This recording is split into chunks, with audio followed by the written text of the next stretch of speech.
ক্বালা ফাখরুজ মিনহা ফাইন্নাকা রাজীম ওয়া ইন্না আলাইকা লা'নাতি ইলা ইয়াউমিদ্দিন। আল্লাহ রাব্বুল আলামিন বলেন, বের হয়ে যা মরদুদ শয়তান, তোর উপরে কিয়ামত পর্যন্ত আমি আল্লাহর পক্ষ থেকে লানত অভিশাপ। বলেন তো শয়তানের কি আমলের কমতি ছিল নাকি? শয়তানের আমলের কোনো কমতি ছিল না, তাসবিহ তাহলিলের অভাব ছিল না, সিজদার অভাব ছিল না। আল্লাহ রাব্বুল আলামিন কত ইনসাফওয়ালা, কত মেহেরবান। শয়তান খুব ভালো মতো জানে আমার সব শেষ। এইবার আল্লাহ রাব্বুল আলামিনের কাছে বলল, আল্লাহ আমি যে এত বছর ইবাদত করলাম, তাহলে আমার ইবাদতগুলোর কি অবস্থা হবে? ইবলিসও তো ভালো কাজ করছে, ইবাদত করছে, তার বিনিময়গুলো সে নিবে না? আল্লাহ তাআলার কাছে বলে, আল্লাহ আমি যে নেক আমলগুলো করলাম, আমার নেক আমলগুলোর কি হবে? এবার ইবলিস আল্লাহ রাব্বুল আলামিনের কাছে তিনটা জিনিস দাবি করলো তার ইবাদতের বিনিময়। এক নম্বরে বলে, আল্লাহ যে আদমের কারণে আজকে আমার উপরে আপনার লানত, জান্নাত থেকে বের হয়ে যাওয়া লাগলো, চির অভিশপ্ত হওয়া লাগলো, আয় আল্লাহ এই আদমের সাথে তো আমার একটা দুশ্মনী হয়ে গেল, তা আপনি একটু বলেন এই আদমের হায়াত কতদিন? আল্লাহ রাব্বুল আলামিন বলেন, আদম দুনিয়াতে অনেক দিন না থাকলেও কিয়ামত পর্যন্ত আদমের সন্তানেরা দুনিয়ায় থাকবে। এইবার ইবলিস আল্লাহর কাছে বলে, আল্লাহ তাহলে ওই দিন পর্যন্ত আপনি আমার হায়াত দিয়ে দেন। আল্লাহ রাব্বুল আলামিন ইবলিসের এই প্রথম দাবি আল্লাহ তাআলা মেনে নিলেন, বললেন যাও ঠিক আছে, তোমার দাবিটা মানা হলো। আল্লাহ রাব্বুল আলামিন বললেন, ইলা ইয়াউমিল ওয়াক্তিল মা'লুম, নির্দিষ্ট একটা মেয়াদ পর্যন্ত তোমার হায়াত দিয়ে দেওয়া হলো। এইবার দ্বিতীয় দাবি হলো তার, বলে আল্লাহ দুনিয়াতে তো আমি মানুষের মধ্যে অপরাধ সংগঠিত করব, ভাইয়ে ভাইয়ে দ্বন্দ্ব লাগায় দিব, স্বামীর সাথে স্ত্রীর দ্বন্দ্ব লাগায় দিব, সামাজিকভাবে অনাচার অশ্লীলতার প্রচার প্রসার ঘটায় দিব। আল্লাহ এখন আমি যদি তাদের মধ্যে উপস্থিত থাকি আর আমাকে যদি তারা দেখতে পায়, তাহলে আমার জন্য বিপদের কারণ হয়ে যাবে। এজন্য আপনি আমাকে এমন ক্ষমতা দেন যাতে কোনো মানুষ আমাকে দেখতে না পায়। আল্লাহ রাব্বুল আলামিন শয়তানের এই দাবিও মেনে নিলেন।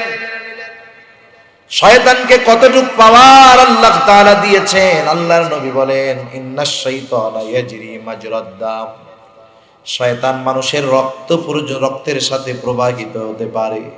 এতটা পাওয়ার আল্লাহ তাআলা তাকে দিলেন, কতটা গোপন সে থাকতে পারে। শুধু তাই না, এইবার সে তৃতীয় দাবি করলো, আল্লাহ দুনিয়ার মধ্যে আমি তো বিশৃঙ্খলা সৃষ্টি করব, আমারও তো একটা দল থাকবে, আমারও তো একটা গ্রুপ থাকবে। আছে না শয়তানের দল? কোরআনুল কারীমের 28তম পারা সূরা মুজাদালার মধ্যে আল্লাহ জানায় দেন, দুনিয়ার দলাদলির হিসাব নয়, আল্লাহ রাব্বুল আলামিন জানায় দেন গোটা দুনিয়ার মধ্যে মূলত মানুষ দুইটা দলে বিভক্ত। কয়টা দল? দুইটা দলের একটা দল হলো শয়তানের দল, আর একটা দল হলো আল্লাহ তাআলার দল। ইয়া আইয়ুহাল্লাযীনা আমানু দুখুলু ফিস-সিলমি কাফা, আল্লাহ রাব্বুল আলামিন বলেন, হে ঈমানদারেরা তোমরা পরিপূর্ণভাবে ইসলামের মধ্যে দাখিল হও, প্রবেশ করো। আল্লাহ রাব্বুল আলামিন আদেশ করলেন ইসলামের মধ্যে পরিপূর্ণ প্রবেশ করো। এমনটা যদি করা হয় সেটা আল্লাহ তাআলার কাছে গ্রহণযোগ্য নয়। ইসলামের কিছু মানলাম কিছু মানলাম না, এমনটা হবে না। একজন মুমিন সে ইসলামী অনুশাসন পরিপূর্ণভাবে নিজের জীবনের সাথে ফিট করবে। আল্লাহ রাব্বুল আলামিন যেই শরীয়ত দিয়েছেন, যেই জীবন ব্যবস্থা দিয়েছেন, কোরআন দিয়েছেন, কোন মুমিনের কিছু অংশ আমল করবে, কিছু অংশ আমল করবে না, এমনটা হতে পারে না। কারণ তৎকালীন সময়ে যারা আহলে কিতাব ছিল তাদের বদঅভ্যাস ছিল এইটা, তারা আল্লাহ প্রদত্ত ওহীর কিছু অংশ মানত, কিছু অংশ মানত না। আল্লাহ তাআলা সেই কথা কোরআনুল কারীমের মধ্যে বলেন, আফাতুমিনুনা বিবাদিল কিতাবি ওয়া তাকফুরুনা বিবাদ। তোমরা কি কোরআনের কিছু অংশের উপরে, কিতাবের কিছু অংশের উপরে ঈমান আনবার, কিছু অংশ অস্বীকার করবা? এমনটা হবে না। বরং একজন মুমিন তার গোটা জিন্দেগি পরিপূর্ণ ইসলামের মধ্যে প্রবেশ করাবে। তার ব্যক্তিগত জীবন, তার সামাজিক জীবন, রাজনৈতিক জীবন, কর্মক্ষেত্র, পরিবার, প্রত্যেকটা জায়গায় সে ইসলামের আলোকে আলোকিত করবে, ইসলামের সাজে সে সাজাবে। কিন্তু প্রশ্ন হলো, আল্লাহ সুবহানাহু ওয়া তাআলার পক্ষ থেকে এমন স্পষ্ট আদেশ আসার পর কেন মানুষ, কেন মুমিন পরিপূর্ণভাবে ইসলামের মধ্যে প্রবেশ করে না? আল্লাহ তাআলা যে আদেশ করলেন পরিপূর্ণভাবে ইসলামের মধ্যে দাখিল হও, বলেন তো এই কথা বুঝবার জন্য কোনো ব্যাখ্যার প্রয়োজন আছে নাকি? আছে? আল্লাহ তাআলার স্পষ্ট ঘোষণা, মুমিন তুমি পরিপূর্ণভাবে ইসলামের মধ্যে ঢুকে যাও। এত স্পষ্ট একটা আদেশ আসার পরেও কেন মানুষ পরিপূর্ণভাবে ইসলামের মধ্যে প্রবেশ করে না? কারণটা কি? কারণ হিসাবে পরবর্তীতে আল্লাহ তাআলা কেমন যেন বলতে চান, দুনিয়ার মুমিন পরিপূর্ণভাবে ইসলামের মধ্যে প্রবেশ করার অন্যতম, প্রবেশ না করার অন্যতম কারণ হলো দুনিয়ার মানুষগুলা শয়তানের ফাঁদে পা দিয়ে দেয়। এজন্য আল্লাহ রাব্বুল আলামিন এই আদেশ করার সাথে সাথে বলেন, ওয়ালা তাত্তাবিউ খুতুওয়াতিশ শাইতান। মুমিন সাবধান, তুমি শয়তানের পদাঙ্ক অনুসরণ করো না, শয়তানের অনুকরণ করো না রে গোলাম।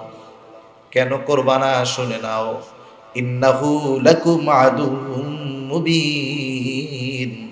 কারণ শয়তান হলো তোমাদের স্পষ্ট দুশমন। লুকানো কোনো দুশমন এমন নয়, প্রকাশ্য দুশমন তোমাদের।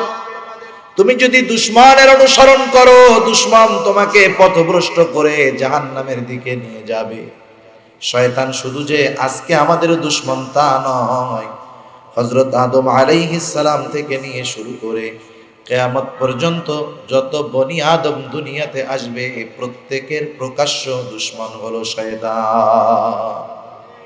শয়তান কেন আমাদের দুশমন? কারণ শয়তান আমাদের বাবারও দুশমন ছিল, ঠিক না?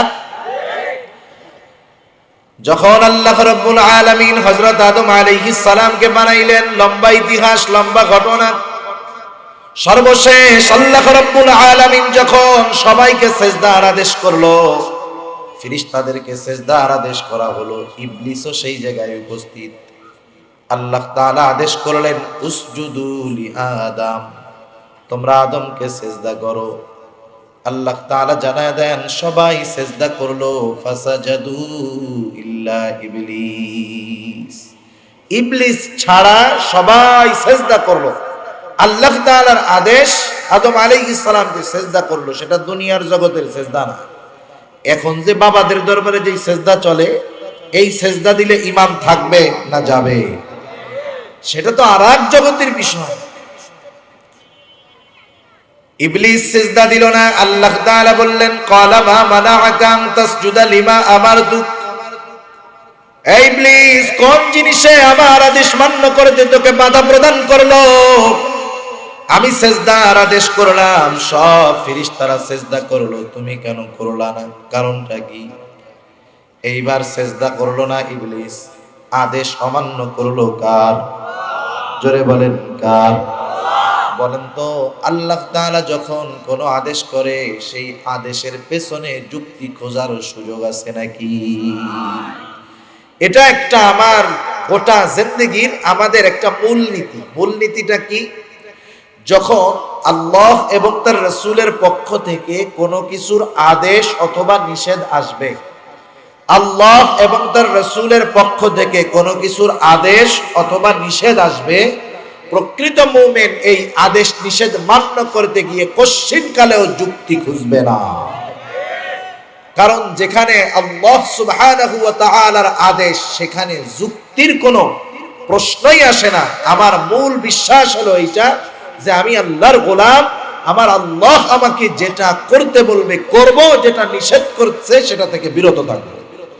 আমি যদি এই মূলনীতি গ্রহণ করি আমার গোটা জিন্দেগির ক্ষেত্রে, দেখবেন আল্লাহ তাআলার আদেশ নিষেধ মান্য করে জীবন যাপন করা আমার জন্য সহজ হবে। আল্লাহ কবুল করুন। এবার শয়তান যুক্তি খাড়া করা দিল, যুক্তি দাঁড় করা দিল। সিজদা না করার কারণ আল্লাহ তাআলার সামনে পেশ করলো। আদেশ করেছে আল্লাহ, এখানে যুক্তির কোনো কারণ নাই। কিন্তু শয়তান বলে আল্লাহ সিজদা না করার কারণ হলো খলাকতানি মিন নার ওয়া খলাকতাহু মিন তিন।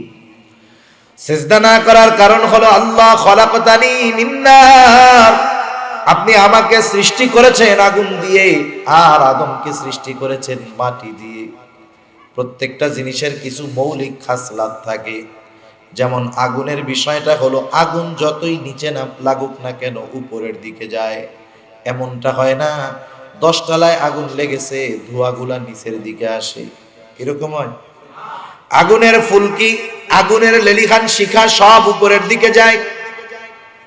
আর মাটির খাসলাত হলো মাটি যত ভারী হোক না কেন আমি যদি উপরের দিকে নিক্ষেপ করি মাটি উপরের দিকে যায় না, নিচের দিকে আসে। আগুনের খাসলাত হলো ঊর্ধ্বমুখী হওয়া, মাটির খাসলাত হলো নিম্নগামী হওয়া। শয়তান বলতে চায় আল্লাহ আমাকে সৃষ্টির মূল উৎস উপাদান হলো আগুন, আর আদমকে সৃষ্টির মূল উপাদান হলো মাটি। আগুনের গতি হলো উপরের দিকে, মাটির গতি হলো নিচের দিকে। একজন ঊর্ধ্বমুখী গতি সম্পন্ন জিনিস নিম্নগামী কোন জিনিসকে সেজদা করতে পারে না, এটা যুক্তিতে মিলে না। আল্লাহ তাআলার আদেশের সামনে যুক্তি চলবে? আল্লাহ তাআলা বলেন সেজদা করলি না, যুক্তি দেখাইলি। ক্বালা ফাখরুজ মিনহা ফাইন্নাকা রাজীম ওয়া ইন্না আলাইকা লা'নাতি ইলা ইয়াউমিদ্দিন। আল্লাহ রাব্বুল আলামিন বলেন বের হয়ে যা মরদুদ শয়তান, তোর উপরে কিয়ামত পর্যন্ত আমি আল্লাহর পক্ষ থেকে লানত অভিশাপ। বলেন তো শয়তানের কি আমলের কমতি ছিল নাকি? শয়তানের আমলের কোনো কমতি ছিল না, তাসবিহ তাহলিলের অভাব ছিল না, সিজদার অভাব ছিল না। আল্লাহ রাব্বুল আলামিন কত ইনসাফওয়ালা, কত মেহেরবান। শয়তান খুব ভালো মতো জানে আমার সব শেষ।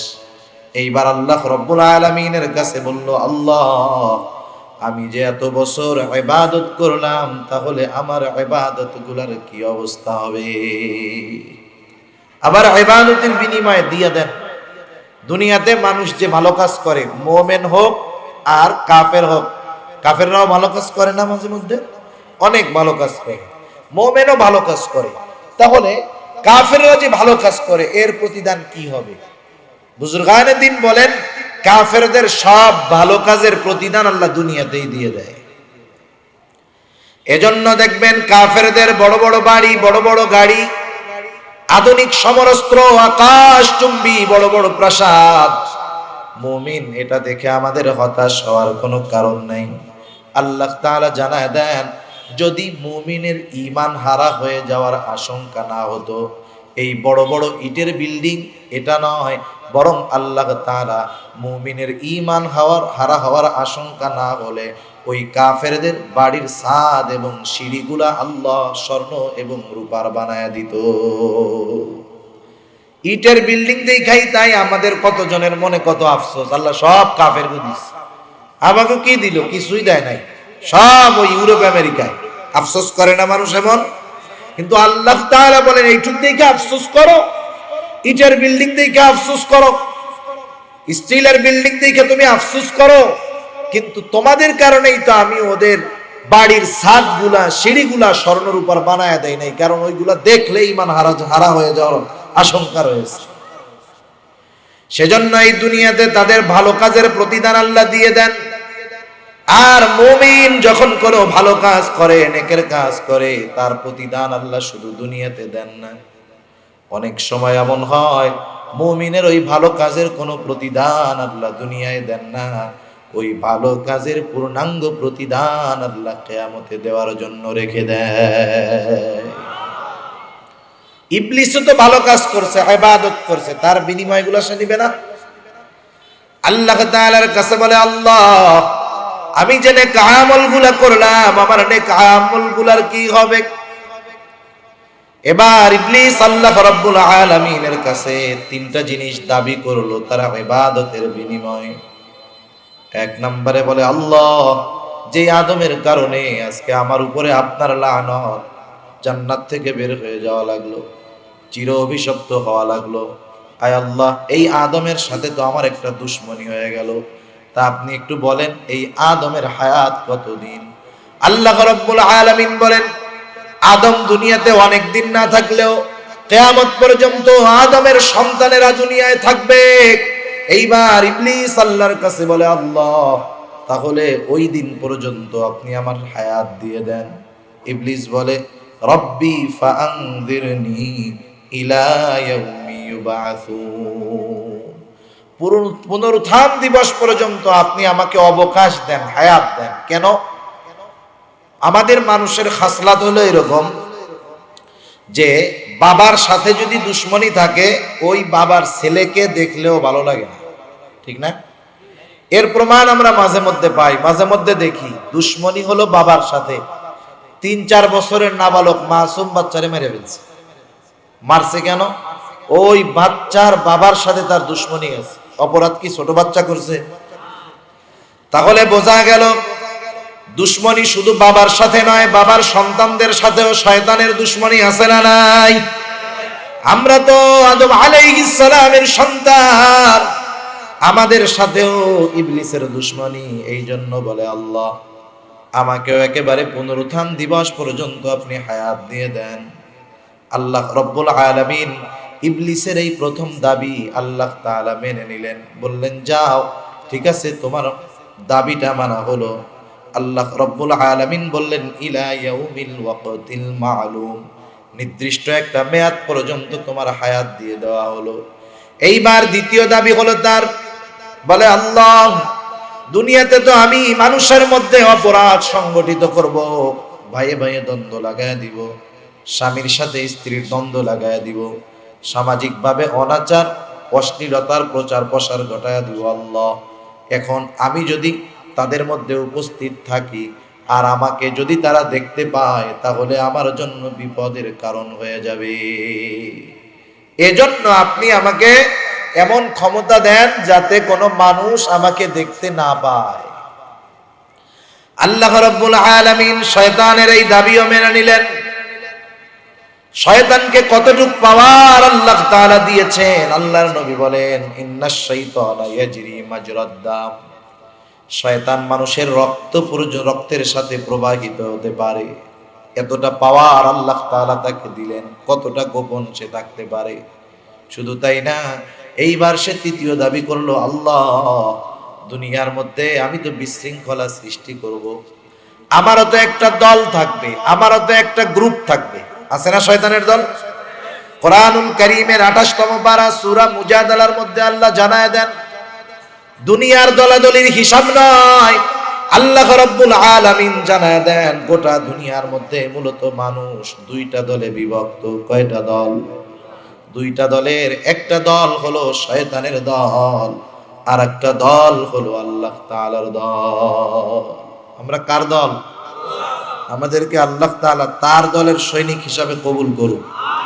এখন শয়তানের দলের লোক কারা? শয়তানের দলে যে শুধু জিন আছে তা না, মানুষ আছে না নাই?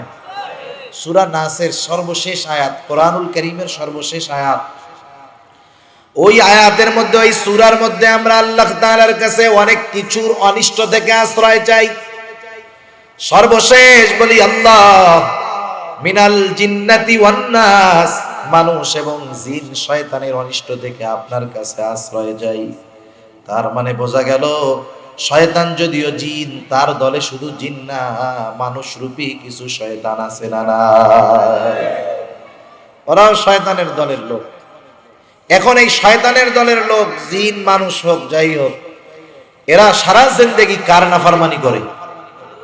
জোরে বলেন, কার নাফরমানি করে? যদিও আল্লাহর নাফরমানি করে, বলেন তো রিজিকের মালিক কে?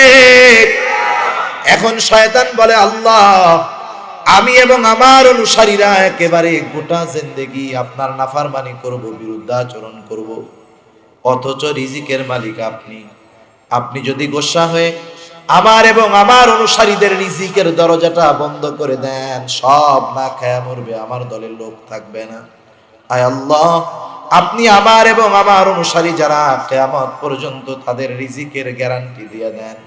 আল্লাহ তাআলা জানায় দিলেন, যাও কিয়ামত পর্যন্ত তুই এবং তোর অনুসারী যারা তারা রিজিকের অভাবে কখনো পতিত হবে না। সম্পদের মালিক হইতে পারবে, খাইতে পারুক আর না পারুক, সম্পদের মালিক তারা হইতে পারবে। এরকম হারাম পন্থায় সম্পদের পাহাড় গড়ায়া এখন বুড়া বয়সে একটা রুটিও খাইতে পারে না। ডাক্তার বলে সম্পদ আছে, ঠিক আছে, আল্লাহ তো কইছে সম্পদের অভাব হবে না, কিন্তু খাইতে পারবি কি পারবি না সেটাই তো মূল বিষয়। সম্পদের পাহাড়, অঢেল সম্পদ, বয়স 50 বছর। 50 বছরে কি বা হইল? আগের মুরব্বীরা তো এখন 80 বছর যার বয়স, সে যে খাইতে পারে, এখনের যুবক মানুষ ওই রকম খাইতে পারে না, ঠিক না? কয়েকদিন আগে এক জায়গায় মাহফিলে গেছি, হাই মুরব্বী দাড়ি সব পাইকে গেছে। শীতের মধ্যে একবারে জামা কাপড় খুইলা এমন খাওয়ান খাইতেছে, 3 জনের খাওয়ান একা গায়ে ফেলেছে। তাই হুজুর আলহামদুলিল্লাহ, পেটে কোনো ট্রাবল নাই, বুড়া মানুষ, শীতের মধ্যে আমরা খাই, কিন্তু উনি পারতেছে। তাহলে ওর সম্পদের মালিক। কিন্তু আল্লাহ তাআলা এমন রোগ দিয়ে দিবে, শয়তানের দলের লোক যারা, ডাক্তার তাকে প্রেসক্রিপশন করবে, শোনেন ওষুধ টষুধ কিছু লাগবে না, আপনি 3 বেলা খাওয়ান খাবেন, খাবার খাবেন হলো যাও। যাও চিনেন নাকি? খাবেন আলা চাউলের যাও, কিন্তু সাবধান তার মধ্যে লবণ দিবেন না। আপনি যদি আলা চাউলের যাও রান্না করে ছাগলের সামনে দেন, কুকুরের সামনে দেন, ওটাও সে খাবে না। দেখবি যে লবণ নাই, আল্লাহ এটা কি খাওয়া যায় না? খাবেই না। অথচ দেখেন সম্পদ আছে, কিন্তু আল্লাহ ভোগ করতে দেয় না, এমন তো বানায়া জাহান্নামে পৌঁছায়া দিব। এই মিশন কার? জোরে বলেন কার? সেজন্য আল্লাহ তাআলা বলে, বান্দা, আমার একনিষ্ঠ বান্দা যদি হতে চাও, উদখুলু ফিস সিলমি কাফা, পরিপূর্ণভাবে ইসলামের মধ্যে দাখিল হয়ে যাও, আর শয়তানের অনুসরণ করো না। হ্যামেলিনের বাঁশিওয়ালার মতো বাঁশির সুর শুনেই পেছনে দৌড় দিও না। মনে রাখো, ইন্নাহু লাকুম আদুউম মুবিন, শয়তান তোমাদের প্রকাশ্য দুশমন।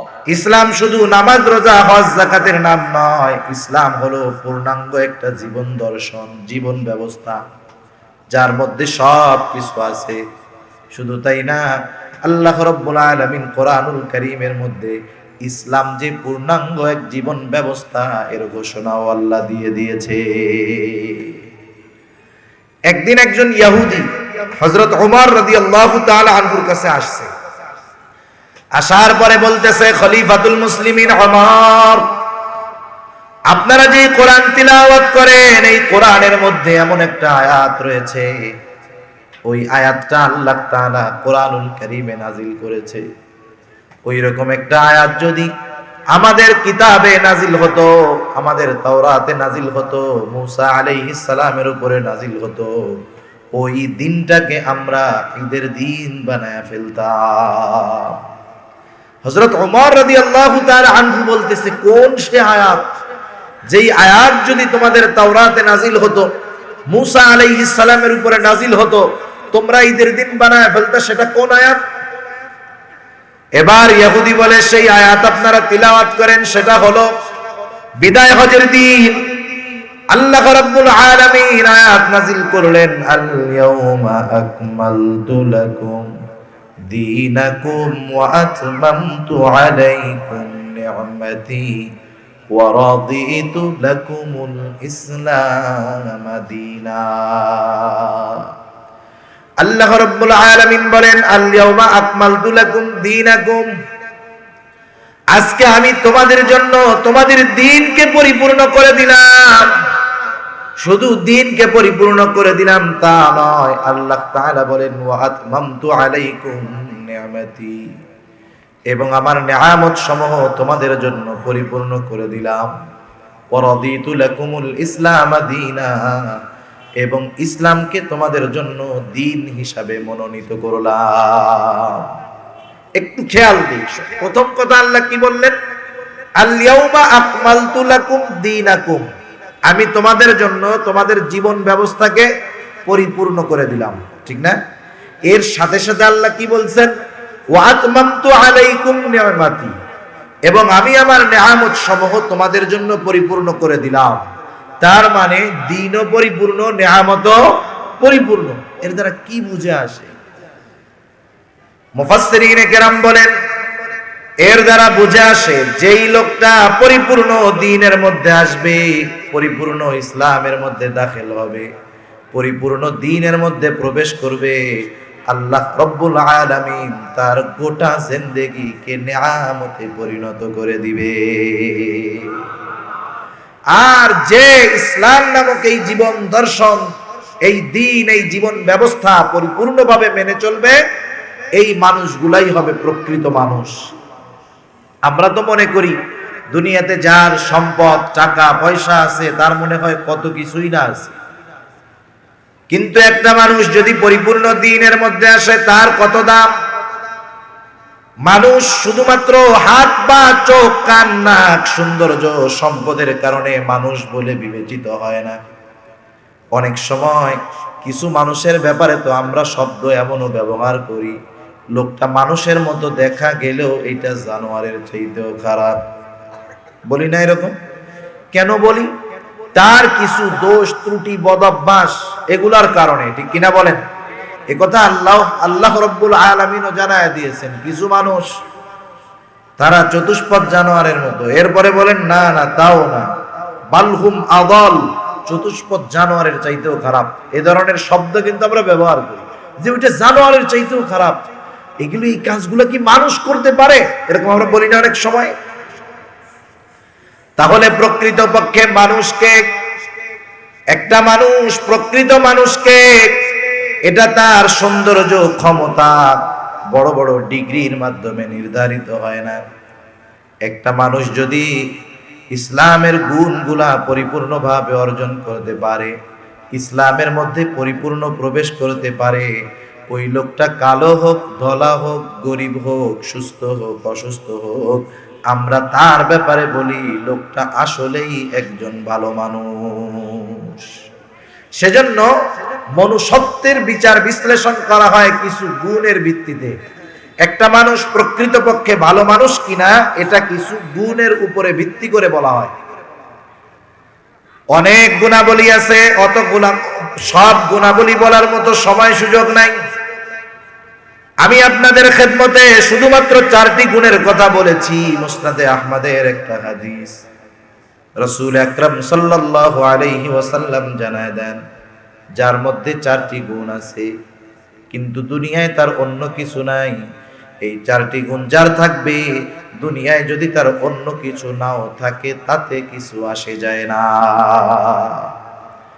বুজুর্গানে দিন বলেন, এ কথার আলোকে এইটা বোঝা যায়, যেই মানুষ এই 4টি গুণ পরিপূর্ণভাবে অর্জন করতে পারবে সে পরিপূর্ণ ইসলামে অন্তর্ভুক্ত ব্যক্তি বলে বিবেচিত হবে। সুবহানাল্লাহ।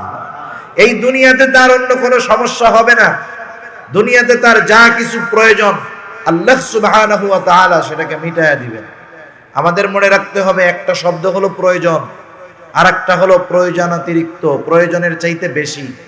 আমাদের দুনিয়ার জিন্দেগিতে আমরা যদি প্রয়োজন যতটুকু, যখন যতটুকু প্রয়োজন অতটুকু যদি আমরা পেয়ে যাই আর তার উপরে যদি আমরা সন্তুষ্ট থাকতে পারি, তাহলে আমাদের দুনিয়ার জিন্দেগিটা খুব আরামের হবে, সুখ এবং স্বাচ্ছন্দ্যের হবে। কিন্তু আমি যদি প্রয়োজনের অতিরিক্ত এই বিষয়টা নিয়ে বেশি চিন্তিত হই, তাহলে দেখা যাবে ওই সম্পদের চিন্তায়, সম্মানের চিন্তায় আমার ঘুম হারাম হবে, আমার শান্তি বিনষ্ট হবে। ঠিক কিনা বলেন?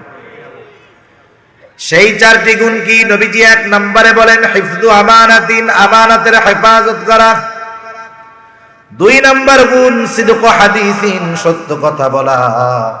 ওয়া হুসনু খুলুকিন, উত্তম আখলাক, উত্তম চরিত্রের অধিকারী হওয়া।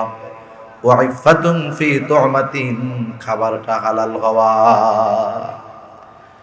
4টি গুণ থাকলে আর কিছুর দরকার নাই দুনিয়ায়। বিশ্বনবী বলেছেন 1 নাম্বার হিফযু আমানাতিন, আমানাতের হেফাজত। গুরুত্বপূর্ণ একটি বিষয়। আমরা তো আমানত বলতে শুধু এতটুকু মনে করি, একজন আমার কাছে কিছু সম্পদ সংরক্ষিত রাখলো, আমি যথাসময়ে তার সম্পদটা ফিরাইয়া দিলাম, এটাই মনে হয় বড় আমানত দ্বারা আমি। কিন্তু আমানত এটা আমার জিন্দেগির পদে পদে আমার আমানতের বিষয়গুলা রয়েছে, শুধুমাত্র লেনদেন আদান প্রদানের সাথেই আমানতের সম্পর্ক নয়।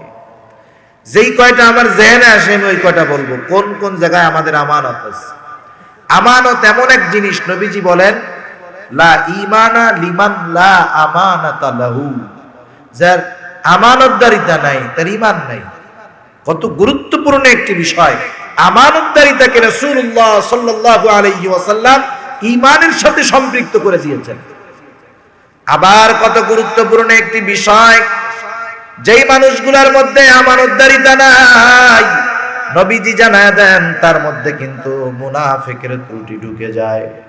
হাদিসের মধ্যে আসছে, এক হাদিসের মধ্যে আসছে মুনাফিকের আলামত হলো 3টা, আর এক হাদিসের মধ্যে আসছে 4টা। এই মুনাফিকদের আলামত গুলার মধ্যে অন্যতম একটি আলামত হলো ইদা তুমিনা খানা, আমানতের খেয়ানত করে। আমানতের কি করে? খেয়ানত করে। এখন আসেন, আমানত কিসের কিসের মধ্যে হয়? 1 নাম্বার, আমানত কথার মধ্যে হয়। আমানত কথা আবার আমানত হয় কেমনে? রাসূল আকরাম সাল্লাল্লাহু আলাইহি ওয়াসাল্লাম বলেন ইদা হাদ্দাসার রাজুলু সুম্মা ইলতাফাতা ফাহিয়া আমানাতুন। নবীজি বলেন, তোমার কাছে একজন লোক কিছু কথা বলতেছে, কিন্তু কথাটা বলার আগে ডানে বামে তাকাইলো, তাকায়া দেখলো আশেপাশে কেউ আছে কিনা। এই ডানে বামে তাকায়া, এদিক ওদিকে তাকায়া যখন তোমার কাছে কথাটা বললো, এই ডানে বামে তাকানোর পরে কথাটা বলছে, এই কারণে তার কথাটা সাধারণ কোনো কথা নাই, এই কথাটা তোমার কাছে আমানত হয়ে গেছে। ডানে বামে তাকায় কখন? সিক্রেট কথা শুধু উনি ছাড়া আর কারো কাছে বলা যাবে না। কিন্তু আমরা কি করি? আমরা যদি কারো গোপন কথা এরকম জানতে পারি, ও যদি আমার কাছে আমানত রাখে, আমি এটারে নেয়ামত মনে করি। নেয়ামত কেন মনে করি? ওরে যদি কোনো সময় ফাঁসানো লাগে, এই গোপন কথাটা আমার অস্ত্র হিসাবে কাজে লাগবে। এই কাজ করি কি করি না? এই কাজ আমরা করি। আবার কি করি জানেন? একজন যদি আমারে বলে যে হুজুর এই কথাটা আপনারে বললাম, কেউরে বইলেন না, এই যে ওই লোকটা আমারে বললো না যে কাউরে বইলেন না, ও ওর বড় সর্বনাশটা করলো এই কথা বইলা। এই কথা যখন বলবে, যার কাছেই বলুক, শয়তান এবার ওরে দিবে, তুই এই কথাটা আরেকজনের কাছে বল। তারপরে যায় কি করে? আরেকজনের কাছে যায় বলে, দেখ ও আমারে না এই কথাগুলো বলছে, আমারে কিন্তু কাউকে বলতে মানা করছে, দেখ আমি তোর কাছে বললাম, তুই কিন্তু কারো কাছে কইস না। বলেন তো এই কথা আর আটকা থাকবে? সবার কানে কানে একই কথা পৌঁছাবে, আমার কাছে ওই কইছে, খবরদার তুই কারো কাছে কইস না। তাহলে দেখেন, প্রথম ব্যক্তি, একটা ব্যক্তির দোষ ত্রুটি হতে পারে, এইটা প্রকাশ করে দেওয়ার মাধ্যমে, গোপন কথা বলে দেওয়ার মাধ্যমে, তার এই আমানতের খেয়ানতের মাধ্যমে একটা লোক সমাজের মধ্যে হেয় প্রতিপন্ন হতে পারে। ঠিক কিনা বলেন? সেজন্য আমরা যদি কেউ আমাদের কাছে ডানে বামে তাকায়া বলে, অথবা যদি বলে ভাই কথাটা আপনার কাছে আমানত, খবরদার আমি যদি কারো কাছে বলি, কথাটা যদি আমার স্ত্রীর কাছেও বলি, তাহলে এই কথার খেয়ানত হয়ে যাবে। তাহলে আমানত আছে কথাবার্তার মধ্যে, ঠিক না? আমানত আছে দায়িত্বের মধ্যে, আছে আমানত। মনে করেন আপনি একজন লোকের কাছ থেকে একটা দায়িত্ব প্রাপ্ত হলেন, অবশ্যই দায়িত্ব নেওয়ার আগে কিছু কন্ডিশন আছে। কথা হলো যে আমি দৈনিক 8 ঘন্টা ডিউটি করব, বিনিময়ে সপ্তাহে 5 দিন ডিউটি করব 8 ঘন্টা করে, বিনিময়ে মাস শেষে আমাকে 10,000 টাকা দিতে হবে। এই যে দুইজনের মধ্যে যেই চুক্তি হলো, আপনি দৈনিক 8 ঘন্টা সপ্তাহে 5 দিন এই কাজের দায়িত্ব গ্রহণ করলেন, আপনি যদি বিনা কারণে এই কাজের ব্যাপারে অবহেলা করেন, নিঃসন্দেহে এই দায়িত্ব নামক আমানতের খেয়ানত করা হবে। আবার যে ব্যক্তি আপনি দায়িত্ব পালন করার পরে আপনার পরিপূর্ণ মজুরি দেয় না, সেও শুধু আপনার হক নষ্টকারী বলে বিবেচিত হবে না, সেও আমানতের খেয়ানতকারী হবে। আবার দেখেন অফিসিয়াল যে জিনিসপত্রগুলা, অফিসের আসবাব, রাষ্ট্রের আসবাব, এগুলা কিন্তু আমানত। কারণ অফিসে যখন আমরা কাজ করি, চাকরি করি, অফিসের মোবাইল ফোন থাকে, অফিসের খাতা কলম থাকে, প্যাড থাকে, অফিস কর্তৃপক্ষ ওগুলা যদি আমার ব্যক্তিগত কাজে ব্যবহার করার অনুমতি না দেয়, আর ওইগুলা যদি আমি আমার ব্যক্তিগত কাজে ব্যবহার করি, নিঃসন্দেহে অফিসের আসবাব ব্যবহার করাটা হয়ে যাবে আমানতের খেয়ানত। রাষ্ট্রের সম্পদ আমানত। রাষ্ট্রের দায়িত্বশীল যারা আছেন তাদের কাছে রাষ্ট্রের সম্পদগুলা কি? আমানত। কেউ যদি ব্যক্তিগত কাজে এই সম্পদ ব্যবহার করে, আমানতের খেয়ানত হয়ে যাবে। খলিফাতুল মুসলিমিন হযরত ওমর রাদিয়াল্লাহু তাআলা আন একদিন রাতের বেলায় তিনি কাজ করতেছেন, লেখালেখির কাজ করতেছেন। একজন লোক তার কাছে আসলো। দীর্ঘ সময় বসে থাকার পর হযরত ওমর রাদিয়াল্লাহু তাআলা আনহু তার আসার কারণটা জিজ্ঞাসা করলেন। তিনি জিজ্ঞাসা করলেন, তুমি কি বলতে চাও? বলে, খলিফাতুল মুসলিমিন, আপনার সাথে আমার কিছু কথা আছে। হযরত ওমর রাদিয়াল্লাহু তাআলা আনহু জিজ্ঞাসা করলেন, কথাটা কি ব্যক্তিগত নাকি রাষ্ট্রীয়? লোকটা যখন বলল ব্যক্তিগত, সাথে সাথে তিনি বাতিটা নিভায়া দিলেন। অন্ধকার হয়ে গেল। বলেন তো, কোনো কিছু না বইলা যখন বাতি নিভায়া দিল, আমার তো মনে হয় লোকটা ভয় পেয়ে গেছে। না জানি কোনো বিপদ নাকি, কি জানি কি হয়, পিটানি লাগায় নাকি, তা ঠিক আছে। লোকটা কারণ জিজ্ঞাসা করলো, খলিফাতুল মুসলিমিন, কেন আপনি বাতিটা নিভায়া দিলেন? হযরত ওমর রাদিয়াল্লাহু তাআলা আনহু বলেন, শোনো, আমি এতক্ষণ যাবত রাষ্ট্রের কাজ করতেছিলাম, রাষ্ট্রের তেল দিয়ে বাতি জ্বালায়া, কিন্তু তোমার সাথে আমার যে কথোপকথন হবে এটা রাষ্ট্রীয় কোনো বিষয় নয়, ব্যক্তিগত বিষয়। আমি ওমর ব্যক্তিগত বিষয়ে রাষ্ট্রের সম্পদ ব্যবহার করব। কিয়ামতের দিন যদি আল্লাহ তাআলা জিজ্ঞাসা করে, আমি কি জবাব দিব? চিন্তা করছেন, একজন রাষ্ট্রপ্রধান, সারা পৃথিবীর অর্ধ জাহানের শাসক, আমানতদারিতার ব্যাপারে কতটা সতর্ক। রাসূল আকরাম সাল্লাল্লাহু আলাইহি ওয়াসাল্লামের পরে সর্বপ্রথম মুসলমানদের খলিফা হযরত আবু বকর সিদ্দিক রাদিয়াল্লাহু তাআলা আনহু। মূলত উনি পেশায় একজন ব্যবসায়ী ছিলেন। তিনি জাহালাতের সময়, জাহেলিয়াতের সময়ও মদ, নারী সহ এই ধরনের অশ্লীল অশালীন কোনো কাজের সাথে তিনি জড়িত ছিলেন না। ওই সময় তিনি একজন শরীফ মানুষ, আমানতদার মানুষ ছিলেন। উনি যখন রাসূল আকরাম সাল্লাল্লাহু আলাইহি ওয়াসাল্লামের পরে ওনার কাঁধে যখন খেলাফতের দায়িত্বটা চাপায় দেওয়া হলো, কত বড় গুরু দায়িত্ব। তিনি তো ব্যবসা করে পরিবারের খরচ উপার্জন করেন।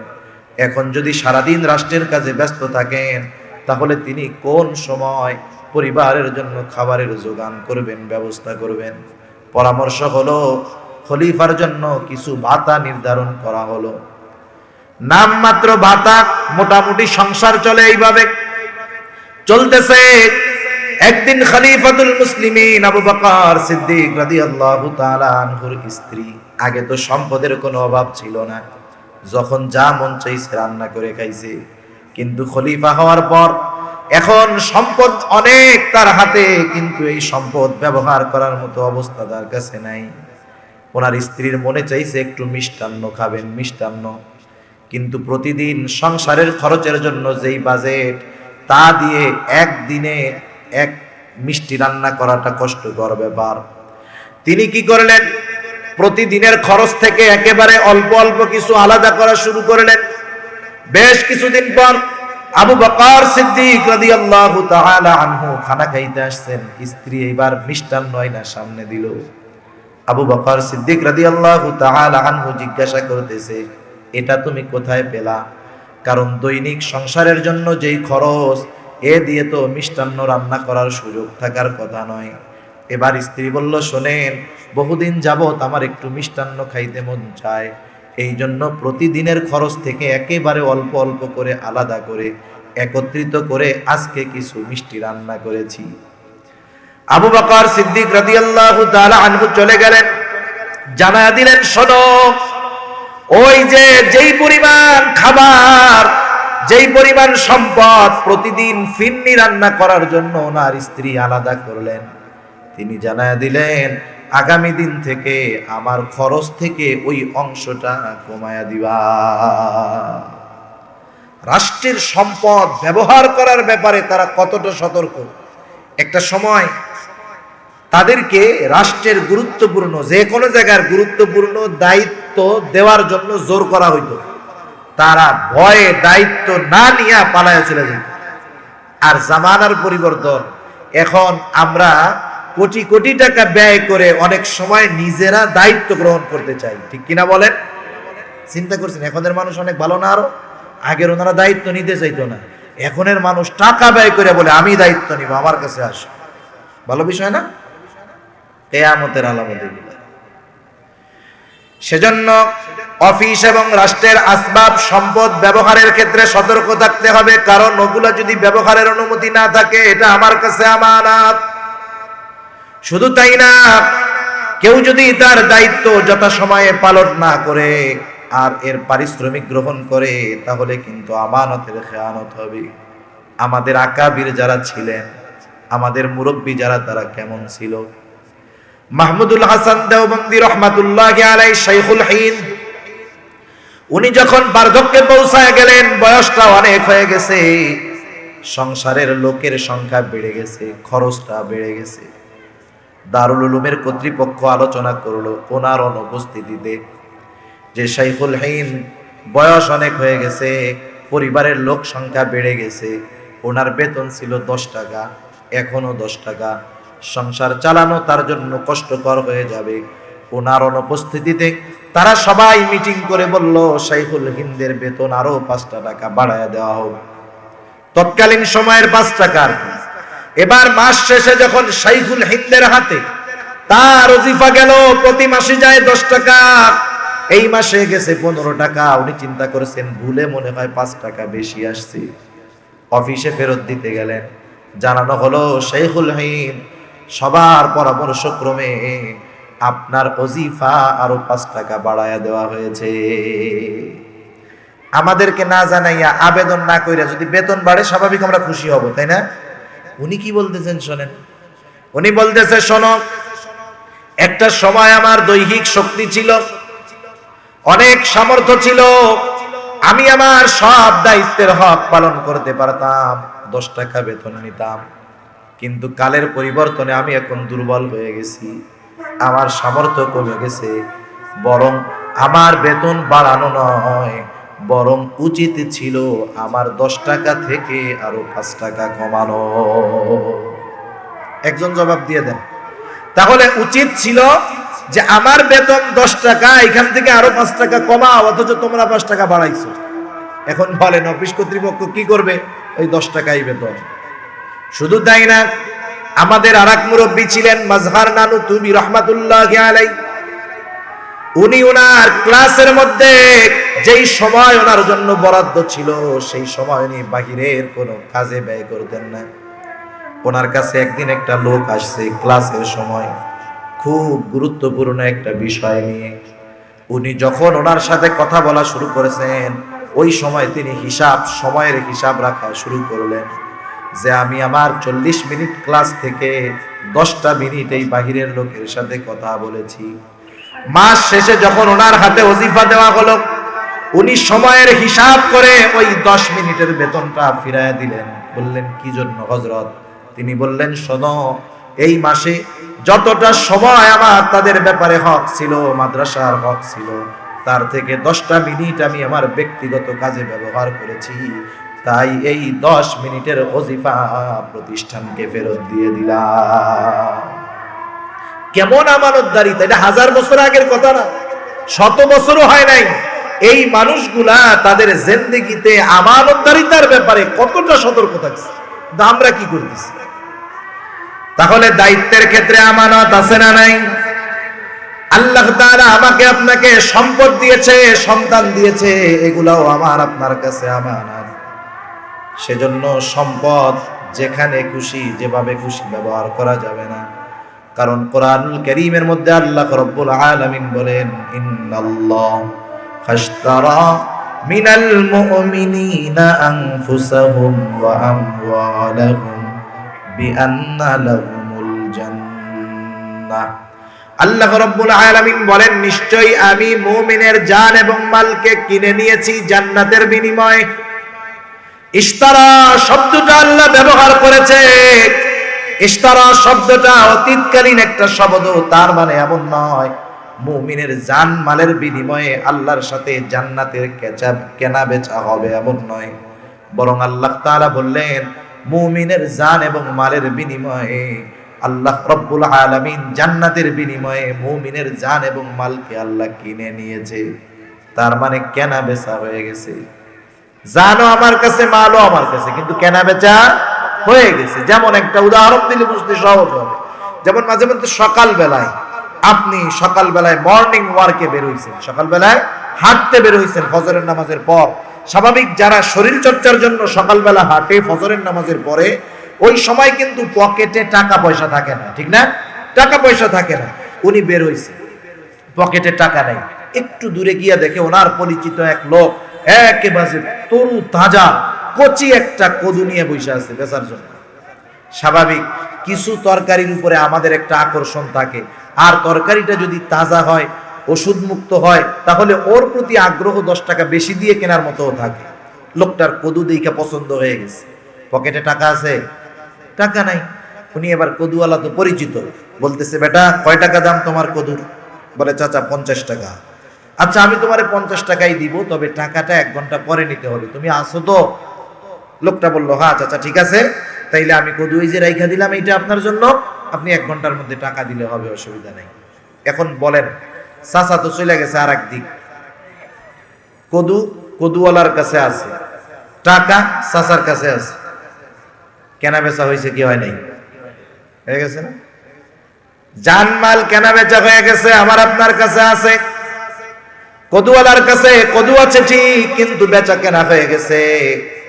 এই কদুওয়ালা বলেন তো, এখন যদি 60 টাকা পাইয়া কদুটা বিক্রয় করে দেয়, তাহলে নিঃসন্দেহে লোকটা আমানতের খেয়ানতকারী হবে। বেচা কেনা কইরা রাইখা গেছে মানে কি? তোমার হেফাজতে রাখলাম, এটা তোমার কাছে এখন আমানত। অনুরূপ ভাবে এই জানমাল আমার আপনার কাছে আমানত, কিন্তু আল্লাহ তাআলা জানমাল ব্যবহার করার অনুমতি দিয়েছেন। এটা আল্লাহর পক্ষ থেকে বড় একটা নেয়ামত। কারণ আমানতের জিনিসের ব্যবহার করার অনুমতি নাই। কেউ যদি আপনার কাছে একটা নতুন 10 টাকার নোট দিয়ে বলে যে ধরেন এই 10 টাকা আপনার কাছে আমানত রাখলাম, তাহলে অবশ্যই তাকে হুবহু ওই 10 টাকাই ফেরত দিতে হবে। জানমাল আমার আপনার কাছে আল্লাহর পক্ষ থেকে আমানত। আমানতের জিনিস ব্যবহারের অনুমতি দিলেন, এটা হয়ে গেল নেয়ামত। কিন্তু আল্লাহ তাআলা একটু শর্ত লাগায়া দিলেন, ও আমার গোলাম, এই জানমালের মূল মালিক কিন্তু আমি আল্লাহ, বিনিময়ে তোরে দিব জান্নাত। সাবধান, জানমাল ব্যয় করবি, ব্যবহার করবি, কোনো অসুবিধা নাই। পরিবারকে খাওয়াবি, খাওয়া, ভালো টাকায় দিবি, গায়ে দে। দান সাদকা করবি, কর, কোনো অসুবিধা নাই। মাদ্রাসায় দিবি দে, মসজিদে দিবি দে, গরিব দুঃখীকে দিবি দে। কিন্তু সাবধান, আমি আল্লাহ তোর কাছে যেই জান এবং মালকে আমানত রাখলাম, ওই আমানতের টাকা দিয়া বিড়ি কিনে নিজের জানের ক্ষতি করতে পারবি না। নেশা, ইয়াবা, ফেন্সিডিল এগুলা কিনে খেয়ে সম্পদ এবং জানের ক্ষতি করতে পারবি না। আল্লাহ রাব্বুল আলামিন মানা করে দিয়েছে, সাবধান, এমনটা করা যাবে না।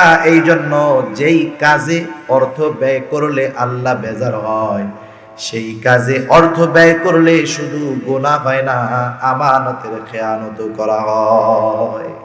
যেখানে শ্রম দিলে আল্লাহ বেজার হয়, সেখানে শ্রম দিলে শুধু গুনাহ হয় না, আমানতের খেয়ানত করা হয়।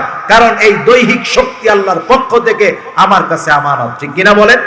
সেজন্য যারা ছাই পাস, বিড়ি, সিগারেট এই ধরনের খারাপ জিনিস খেয়ে দেহকে নষ্ট করতেছে, আল্লাহর টাকা দিয়া আল্লাহ তাআলার এই আমানতের দেহকে তারা নষ্ট করতেছে। খবরদার, এসবের মধ্যে যাওয়া যাবে না। শুধু তাই না, অঙ্গ প্রত্যঙ্গ প্রত্যেকটাই আল্লাহ তাআলা আমার আপনার কাছে আমানত রাখছেন।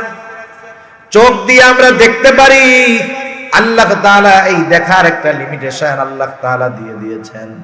সেজন্য আল্লাহ তাআলা বলেন ইয়ালামু খাইনাতাল আয়ুন ওয়া মা তুখফিস সুদূর।